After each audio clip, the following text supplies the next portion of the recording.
We consider the moments in life that have had enough impact to help define the person we are today as the most valuable advices anyone can either share or even receive. And even more so when those are the words of our equine industry's most successful professionals. Probably from when I was 6 or 7 years old, I was just fascinated with horses. The main thing with Boyd is that it is all about the horse. It's not, the horse is never trying to do something bad on purpose. It's something that we're doing to the horse that the horse is objecting to. So the horse always comes first, and that's the most important thing that I've learned from Boyd, that it is all about the horse and learning to work with the horse. The horse doesn't learn to work with us. And my parents didn't have horses, and there was a trotting farm with standard bred trotters at the end of the road, and I used to go up to the fence line and climb in with them, and as they'd come towards me I'd jump back over the fence the other side again. So I wasn't really from a horse family at all, but every birthday I used to want to go trail riding, so my whole family would have to go for a birthday trail riding day, and so that was pretty consistent. So it was really in my blood from the very beginning. My mother thought she'd introduced me to a friend, another school teacher's husband, and put me off horses. That didn't work.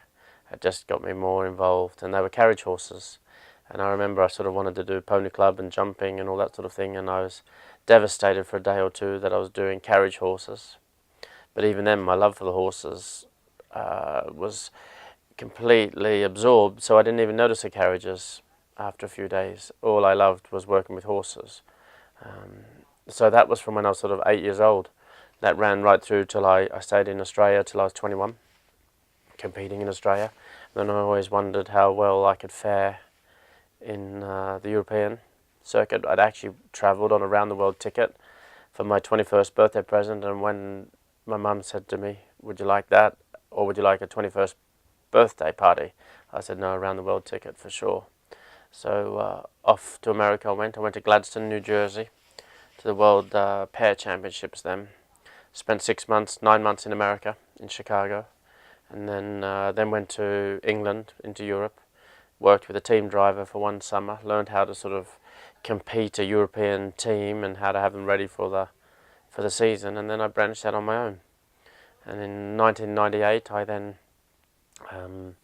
had my own sort of team of horses that I competed in the Rome World Equestrian Games, and had some great moments to that weekend.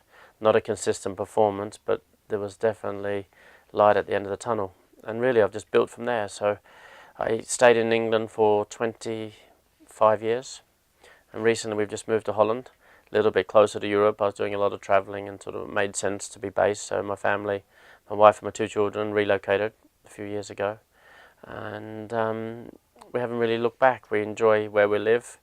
We still go back in January to holiday in Australia, but as far as my driving career, I mean, it's a great place to live, great place to operate. We're 1 hour from Aachen, we're 1 hour from Big Bergen, we're 1 hour from Riesenbeck, Donaueschingen, all the big shows. We're just a few hours away, so it's really like made the sport more pleasurable, much less travelling, rather than 2 days to get somewhere. Yeah, Boyd literally eats, breathes, sleeps 24 hours at this horse business. And the other day I was coming in to work the team, and he said, "You know, Misty, there's one horse that we just haven't found the right bit for." And he said, "Misty, I had a dream last night about the kind of bit we should use on him." And I just looked at him and I said, You dreamt about that?" And he said, "Yeah, I did." And we tried the bit, and it worked. It worked. But, you know, he is just so consumed with his horsemanship and his horses. I mean, that they come first. Obviously, family comes first, but horses are right up there. Never really. I've never sort of doubted or hesitated with what I've done or thought about changing tactics. You know, I had quite a bad accident in 2006. I broke my ankle, my tibia, my lower leg, 3 places in the femur, smashed my hip out, and even then I just was only concerned about how to recover and get back driving as quick as possible. always seems to be in a World Equestrian Games year in 2000, and that was 2006, and 2010 in Kentucky I broke my hand, and then this year 2018 for Tryon I've broken my ankle. So every year it's a wag. I almost need to wrap myself up and come on, I don't know what it is, but it's a bit of a tragedy that I keep burdening my wife with all the sort of injuries that she has to get me through. But I don't look back. It doesn't make me hesitate. You know, in the 2.5, 3 week period, I drove Aachen with a broken ankle. That wasn't pleasurable, but we still managed to get a second place by half a point. So, you know, it's not in my psyche to. In fact, the more you knock me down, the more I'll fight back harder. Driving a team of horses is more than just being a competitor. You have to sort of be able to buy horses well. And the horses that you don't buy well or don't suit your team, you have to be able to sell them. So you have to be able to sell horses well. On top of that, you have to be able to train young horses and produce them to be in a team. You then have to be a good competitor, you know, to do well, to survive. You then have to be a good orchestrator of people, because you need a large team of people to help you with 5 horses, 3 carriages, trucks and trailers and rigs and caravans. So that's another big side to it there. So we go to Aachen with like 10 to 12 people in our group. And then on top of that, you have to be able to afford the sport. So you have to be very good at communicating with your sponsors or working very hard with what you do. So there's sort of 5 or 6 attributes that you need to survive, to be a team driver, a successful team driver.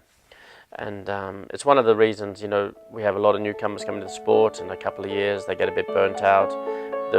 But the ones they're missing a few qualities. The ones that survive it well actually go on to great things.